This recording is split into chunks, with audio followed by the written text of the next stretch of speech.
ਸਤਿ ਸ਼੍ਰੀ ਅਕਾਲ ਜੀ, ਤੁਸੀਂ ਦੇਖ ਰਹੇ ਹੋ 24x7 ਪੰਜਾਬ। ਸੰਸਦ ਦੇ ਬਜਟ ਸੈਸ਼ਨ ਵਿੱਚ ਹੁਣ ਲੋਕ ਸਭਾ ਤੇ ਰਾਜ ਸਭਾ ਦੁਆਰਾ ਪਾਸ ਕੀਤੇ ਜਾਣ ਤੋਂ ਬਾਅਦ ਵਕਫ ਬਿੱਲ ਹੁਣ ਕਾਨੂੰਨ ਬਿੱਲ ਬਣ ਗਿਆ ਹੈ। ਇਸ ਕਾਨੂੰਨ ਵਿੱਚ ਕਈ ਨਵੇਂ ਪ੍ਰਬੰਧ ਜੋੜੇ ਗਏ ਹਨ। ਇਸ ਐਕਟ ਦੇ ਕਈ ਉਤਬੰਧਾਂ ਵਿੱਚ ਸੋਧ ਕੀਤੀ ਗਈ ਹੈ। ਇਸ ਕਾਨੂੰਨ ਦੀ ਸੰਵਿਧਾਨਿਕ ਵੈਧਤਾ ਨੂੰ ਚੁਣੌਤੀ ਦੇਣ ਵਾਲੇ ਵਕਫ ਸੋਧ 2025 ਸੰਬੰਧੀ ਸੁਪਰੀਮ ਕੋਰਟ ਵਿੱਚ ਕਈ ਪਟੀਸ਼ਨਾਂ ਦਾਇਰ ਕੀਤੀਆਂ ਗਈਆਂ ਹਨ। ਇਸੇ ਤਰ੍ਹਾਂ ਪੰਚਕੂਲਾ ਵਿੱਚ ਇਸ ਕਾਨੂੰਨ ਦੇ ਲਾਗੂ ਹੋਣ ਤੋਂ ਬਾਅਦ ਅਸੀਂ ਲੋਕਾਂ ਦੀ ਰਾਏ ਮੰਗੀ। ਪੰਚਕੂਲਾ ਦੇ ਮੁਸਲਿਮ ਭਾਈਚਾਰੇ, ਉੱਘੇ ਸ਼ਖਸੀਅਤ ਅਤੇ ਬੁੱਧੀਜੀਵੀ ਅਬਦੁਲ ਮੀਆਂ ਸਮੇਤ ਬਹੁਤ ਸਾਰੇ ਲੋਕਾਂ ਨੇ ਇਸ ਨੂੰ ਮੋਦੀ ਸਰਕਾਰ ਦਾ ਸ਼ਲਾਘਾਯੋਗ ਕਦਮ ਦੱਸਿਆ।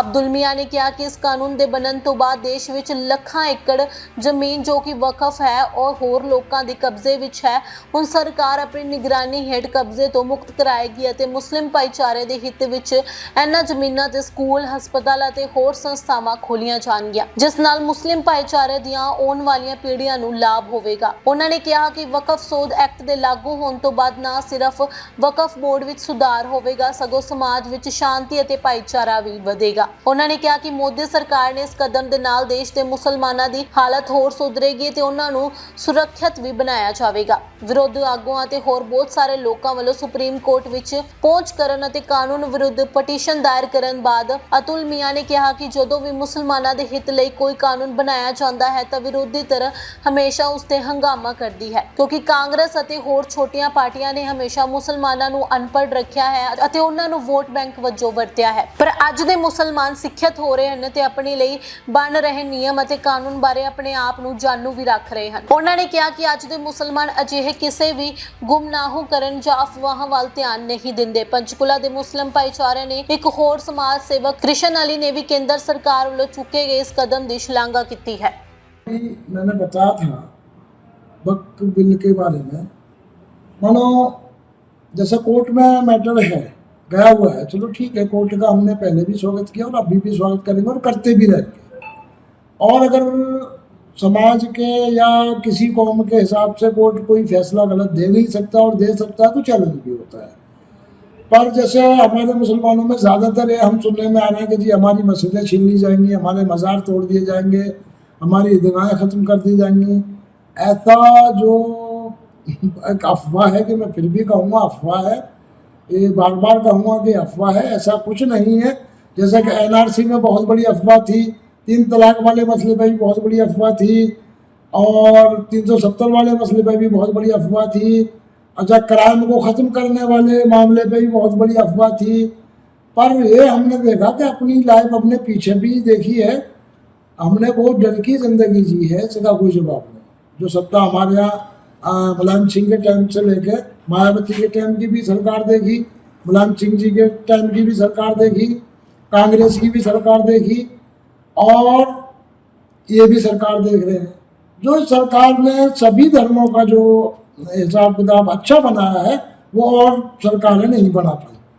क्योंकि एक चीज़ मेरे दिमाग में आ रही है, अभी इलेक्शनों के दौरों में जैसे इलेक्शन होते हैं और जो न्यूज़ आती है, वाराणसी से प्रधानमंत्री जी इलेक्शन लड़ते हैं, वहाँ पर एक मुस्लिम समुदाय को 70 मकान 80 मकान दिए जाते हैं एक मोहल्ले को। वोट कितनी आती है? 12। रामपुर डिस्ट्रिक्ट में मुस्लिम समुदाय को दिए जाते हैं 75 मकान, वोट कितनी आती है? 13 बीजेपी को। तो मरने वाले काम तो हम खुद ही कर रहे हैं। अगर आज मोदी जी ने ये रोड बनाए, गडकरी जी ने रोड बनवाए हैं, तो किसी एक धर्म या एक समाज के लिए ना बनाए, सभी के लिए बनाए। अगर गैस उन्होंने दी है तो एक धर्म देख के नहीं दी, सभी धर्मों के लिए दी है।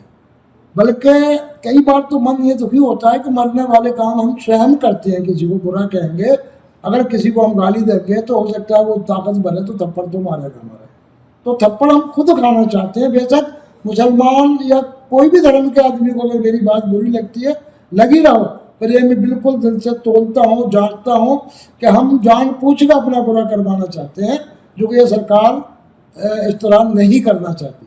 कुछ लोग हैं जो कहीं ना कहीं भड़क जाते हैं, पर वो हम भड़काते स्वयं हैं। तो मेरा सभी से, आपके चैनलों के माध्यम से मेरी गुजारिश और विनती है सभी धर्म के लोगों से कि आपसी भाईचारे को अच्छा बना के रखें। जैसा कि पहले हम पिटते कुटते रहे और हमें पता भी न लगता था हम किस रास्ते से, किस हिसाब से, किस गली से पड़ गए। आज इतना तो है कि कोई न कहीं मीडिया के माध्यम से या सोशल मीडिया के माध्यम से, यानी 1 मिनट में सभी सूचनाएं आ जाती हैं। तो भाई इतने बेइज्जत मत बनो जो दूसरों के कहे अनुसार तुम बलगलाए जा रहे हो और खामखा की अफवाहें मचा रहे हो। अरे कम से कम आँख खोलकर और कान से सही समझकर उसका विरोध करो, अच्छे रहोगे।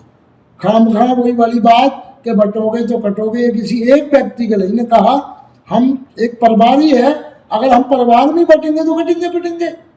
तो उन्होंने अगर कहा तो यही कहा कि भी बटोगे तो कटोगे, सभी धर्म का किसी का नाम नहीं लिया। तो इसका एक इशू बना लिया था। तो ये हमारे में इशू ज़्यादा बनाए जाते हैं। तो मैं सभी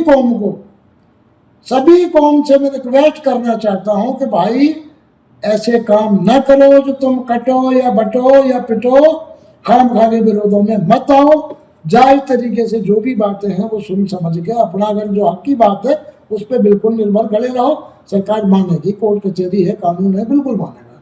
खामखा की अफवाहें ना मचाएं, खामखा रोड जाम ना करें। यही मैं आपके चैनल के माध्यम से पूरी कौम को यानी ये संदेश देना चाहता हूँ। धन्यवाद। मोदी जी हमेशा गरीब और मुस्लिम की भलाई के लिए काम करते हैं। पहले भी बहुत सी योजनाएं जो मुस्लिम्स के लिए लेके आए हैं मोदी जी। बहुत चाहे 3 तलाक का मुद्दा हो, चाहे अन्य दूसरी सुविधाएं हों, हर मुस्लिम को उसका बहुत ज़्यादा फ़ायदा मिलता है। अभी जो वक्फ बोर्ड का विधेयक संशोधन लेके लाया जा रहा है तो इसमें आम मुसलमान को बहुत फ़ायदा होने वाला है। पहले जो वक्फ बोर्ड की जो संपत्तियां थी या वक्फ बोर्ड के ऊपर जो कब्जा था, वहाँ कुछ प्रभावी लोगों का ही, कुछ राजनीतिक लोगों का ही कब्जा रहता था। उसमें आम मुस्लिम को कोई उस चीज़ का फ़ायदा नहीं रहता था। चाहे वो कुछ अधिकारी हों, चाहे कुछ राजनीतिक लोग हों, वो अपने तक ही सीमित और अपने ही जेब भरने में लगे रहते थे। और अब जो विधेयक लाया जा रहा है उसमें पारदर्शिता रहेगी। पहले कोई पारदर्शिता नहीं, कोई जवाबदेही नहीं थी। कुछ जो प्रभावी लोग थे वही उनकी संपत्तियों को बेच के खुर्द बुर्द करके किराए पे दे के जो भी उसकी आमदनी होती थी सिर्फ निजी स्वार्थ के लिए यूज़ करते थे। आम मुसलमान को उसका कभी कोई फ़ायदा नहीं हुआ। आम मुसलमान को तो ये भी नहीं पता कि हमारी वक्फ बोर्ड मुसलमानों के लिए है। आम जो मुसलमान जो गांव में जो मुसलमान बैठा है उनको तो ये भी नहीं पता कि बहुत सी वहाँ पे प्रॉपर्टियाँ हैं, लेकिन वहाँ सिर्फ अधिकारियों को और जो कुछ राजनीतिक लोग हैं उन्हीं को पता है कि ये प्रॉपर्टी वक्फ बोर्ड की है। आम मुसलमान को ये पता ही नहीं कि ये जो वक्फ बोर्ड बना गया हमारे फ़ायदे के लिए बना गया है।